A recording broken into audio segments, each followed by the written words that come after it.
ಎಲ್ಲರಿಗೂ ನಮಸ್ಕಾರ. ಪರಮಾನಂದ ಚಾನಲ್ಗೆ ಸ್ವಾಗತ. ಈ ದಿನ ಈ ವಿಡಿಯೋಲ್ಲಿ ಪಂಚಭೂತಗಳ ಬಗ್ಗೆ ತಿಳಿದುಕೊಳ್ಳೋಣ. ಪಂಚಭೂತಗಳು 5 ತತ್ವ. ಇದು ಸೃಷ್ಟಿಯನ್ನು ನಿರ್ಮಿಸಿರುವ ಮೂಲ ತತ್ವಗಳು. ಯಾವುದದು? ಆಕಾಶ, ವಾಯು, ಅಗ್ನಿ, ಜಲ, ಭೂಮಿ.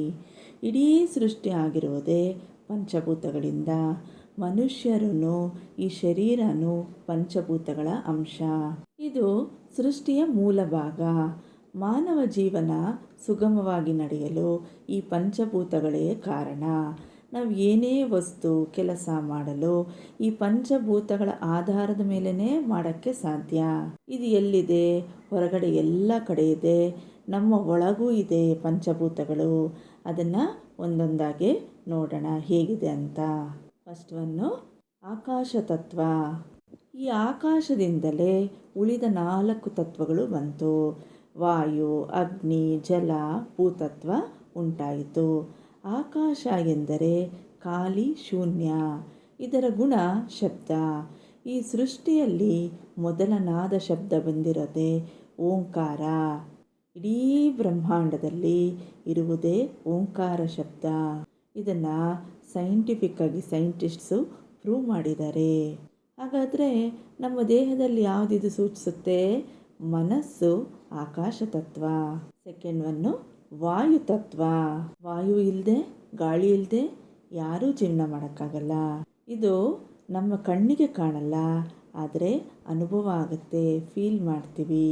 ಇದು ನಮ್ಮೆಲ್ಲರ ದೇಹದಲ್ಲಿ ಹೇಗಿದೆ ಗೊತ್ತಾ? ಉಸಿರಾಟ, ನಾಡಿ ಶುದ್ಧಿ, ರಕ್ತ ಚಲನೆಯಾಗಿ ಕೆಲಸ ಮಾಡುತ್ತದೆ. ಮೂರನೇದು ಅಗ್ನಿ ತತ್ವ. ಇದು ಎಲ್ಲರ ಜೀವನವನ್ನು, ಸೃಷ್ಟಿಯನ್ನು ಬೆಳಗ್ತಾ ಇದೆ ಸೂರ್ಯನ ರೂಪದಲ್ಲಿ. ಸೂರ್ಯ ಬರಲಿಲ್ಲ ಅಂತಂದರೆ ಜೀವನನೇ ಇಲ್ಲ, ಯಾವ ಜೀವರಾಶಿಗಳು ಇರೋಕ್ಕೆ ಸಾಧ್ಯ ಇಲ್ಲ. ಸೂರ್ಯನ ಪಾತ್ರ ಅತಿ ಮುಖ್ಯ.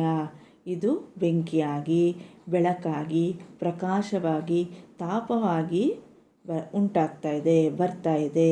ಇದು ನಮ್ಮ ದೇಹದಲ್ಲಿ ಶಾಖವಾಗಿ, ಹೀಟ್, ಉಷ್ಣತೆಯಾಗಿ ಇದೆ. ಮತ್ತು ನಾವೆಲ್ಲ ಸೇವಿಸುವ ಆಹಾರವನ್ನು ಜೀರ್ಣವಾಗಿಸುತ್ತದೆ. ಈ ಅಗ್ನಿತತ್ವದಿಂದಲೇ ವೈಶ್ವಾನರ ಅಗ್ನಿಯಾಗಿ ನಮ್ಮೊಳಗೆ ಕೂತ್ಕೊಂಡು ಪಚನ ಮಾಡ್ತಾ ಇದೆ. ಫೋರ್ತ್ ಒಂದು ಜಲತತ್ವ. ಜಲ, ನೀರು. ಇದು ಒಂದು ಕಡೆ ನಿಲ್ಲೋದಿಲ್ಲ. ಇದು ಚಲನೆ, ಹರಿವು ಇದರ ಗುಣ.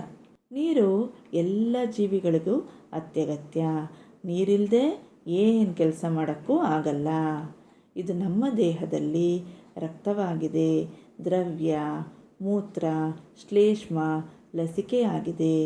ಲಾಸ್ಟ್ ಒನ್ನು ಪೃಥ್ವಿ ತತ್ವ, ಭೂತತ್ವ. ಇದು ಎಲ್ಲ ಜೀವಿಗಳಿಗೂ ಆಧಾರ ಯಾವುದು? ಭೂಮಿನೇ. ಇದು ಹೇಗಿದೆ? ಸ್ಥಿರವಾಗಿ, ಘನವಾಗಿ ಇದೆ.